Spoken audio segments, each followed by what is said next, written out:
The Nashville airport passengers came to a complete stop as they heard a loud clang, and their hearts leaped into their throats.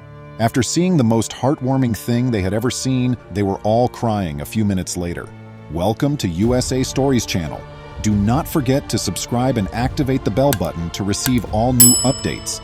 Now let's go to the story. Hearing the boom, Jen Schring stopped along with other passengers, and being a modern person, she took out her phone to take a video right away. She would be happy that she did in the future because, together with other passengers, she saw something unforgettable. Everything was operating as usual. As travelers were lugging bags and making their way through terminals, the airport was at its busiest. Suddenly, a megaphone flared to life and began to ring loudly across the airport. A flight attendant made an announcement stating that some individuals in the vicinity were deserving of extra care and acknowledgement. The Star-Spangled Banner, a well-known song, began playing right after the announcement. Everyone was aware of its meaning. It was the hymn to which American soldiers hoisted the flag following their victory over Britain in the War of 1812. This song's sound was what stopped the airport in its tracks. Though the passengers may have guessed what was ahead, it's possible that they had different guests in mind when they arrived in Nashville on that fateful day. A bunch of kids headed for an American Airlines gate. The passengers realized that they were going to see a touching scenario when the screen revealed that they were headed to Orlando, Florida. The actor who portrayed Lieutenant Dan in Forrest Gump is a familiar face to everybody. Gary Sinise is his name. In addition to being an actor and director, Gary is also known as Ken from Apollo 13. Indeed, it was because of him that the airport had erupted. In addition to his numerous accolades from the performing world, such as a Tony, a Golden Globe, and a Primetime Emmy, Gary is also a well-known philanthropist and humanitarian. He established the Gary Sinise Foundation in 2011 to support military veterans and the families of those who perished while serving their nation. He often adds, "We can always do a little more to show our gratitude to our nation's defenders, even though we can never do enough." By coming up with ever greater ideas to honor these families and bring them happiness, Gary has demonstrated that he genuinely believes what he says. As far as the eye can see, it all began in 2009. Gary was making his first visit to Walter Reed National Military Medical Center in April. He got to know U.S. Army Specialist Brendan Morocco, the first quadruple amputee and 9/11's bomb survivor. The Commissioner of the Fire Department of New York, FDNY, met with Gary in September 2009 to discuss financing for Brendan's Smart House project.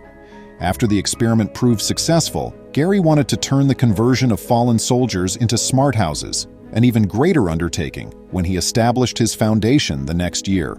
RISE stands for Restoring Independence, Supporting Empowerment, and that is what he named the initiative.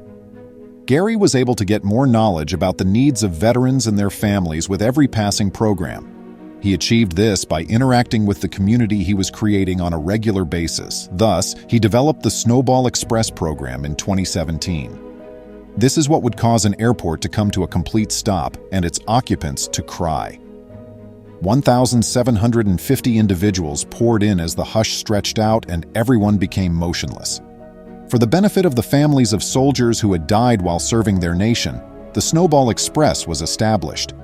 To memorialize their loved ones and enjoy a few days of fun, mothers, dads, daughters, and sons of these slain warriors were taken on an all-expense-paid 5-night trip to Disney World. It was these individuals that entered the airport and brought everything to a halt. As Jen Tringle entered the concourse, she saw something that would stay in her memory forever. Children were excitedly escorted by troops, accompanied by their relatives, on a journey that would allow them to laugh, honor, and remember those they had lost. Moved to tears, the travelers at the airport joined the military in singing the national song while remaining still. While some put their hands on their chests, others lifted them in a sign of unity. However, the mood of the occasion could not be denied. As they sang, many eyes began to well up with tears. Jen would remember that it seemed like a terrible and lovely moment when the kids got on the aircraft. It was terrible to see the families and to remember the cost they and their loved ones had to pay to become citizens of the United States. She saw, as she turned to face the individuals surrounding her, that some even appeared to be crying. But Jen wasn't content to just observe. She was curious about the program's purpose and the activities these kids and their families would be participating in visiting Disneyland.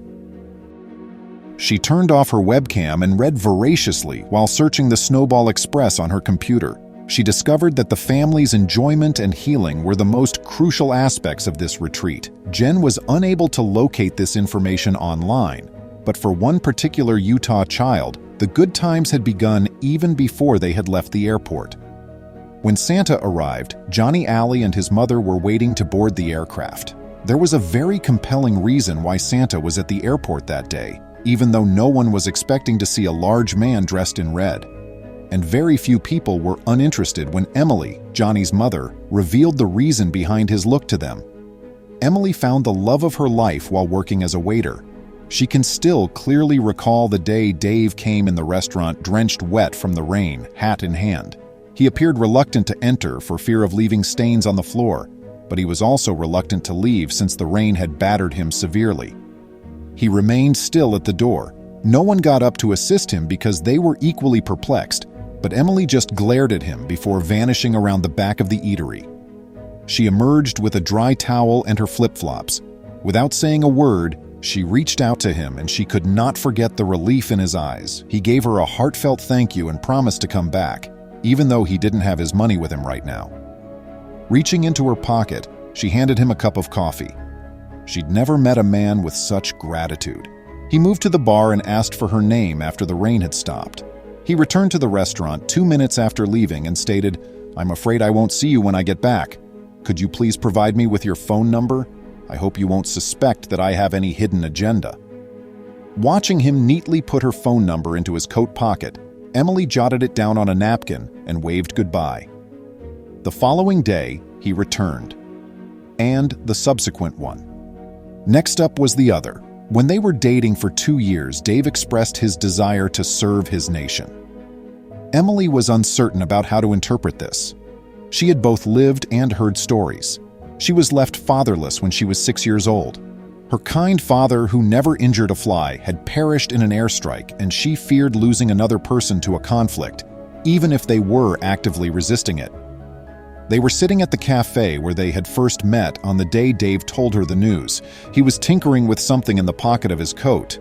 In retrospect, Emily would have feigned not to notice the indications when she saw him squirming and persuaded him to tell her what was upsetting him. The words he spoke caused the blood in her veins to freeze. "I've been drafted," Dave exhaled and let out the weighty words that had started to feel like lead in his gut. He wished he could take back the words he had just spoken as he watched all the blood drain from Emily's face. However, Dave was aware that he wouldn't, even if he could. He couldn't just let go. He had his reasons, and they had been there for too long. The firefighter who had rescued him from the middle school fire remained in touch with him. That day, he had gone to the restroom, and it was then that he began to feel quite hot. Then the screaming began, and the heat increased to the point that he lost all patience. His heart leaped into his mouth upon emerging, and flames licked every channel that was open to him. When he realized there was no way out and no way back, he became terrified.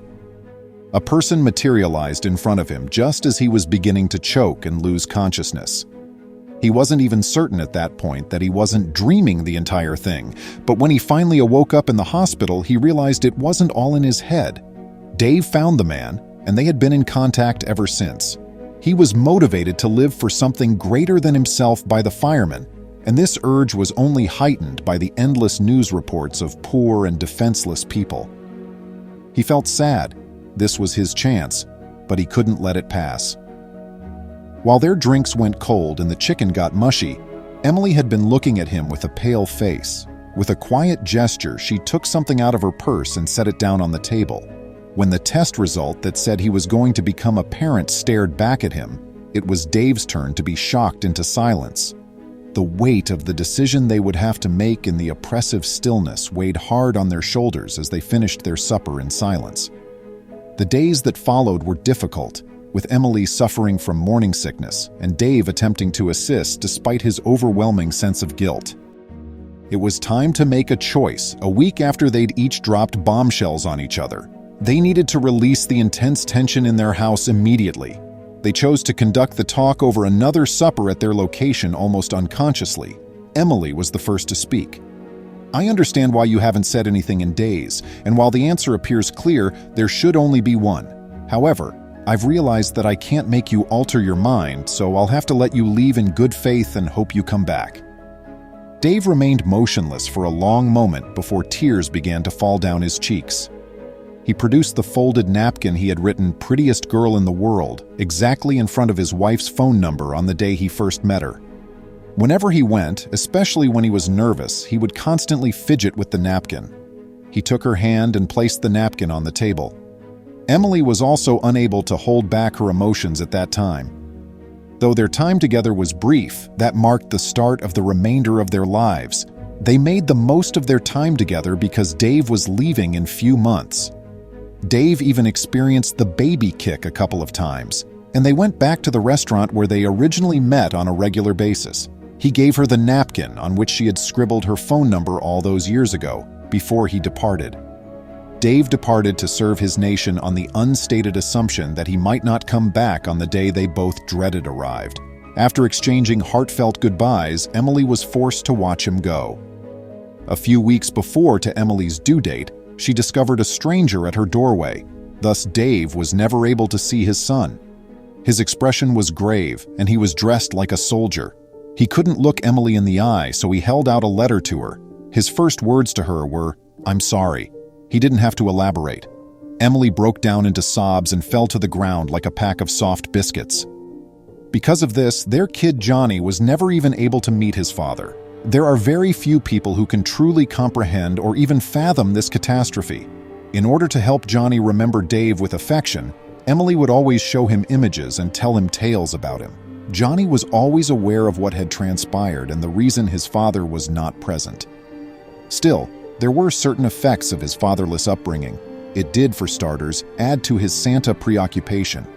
He was amazed at the man who went from home to house all night long carrying gifts for the kids.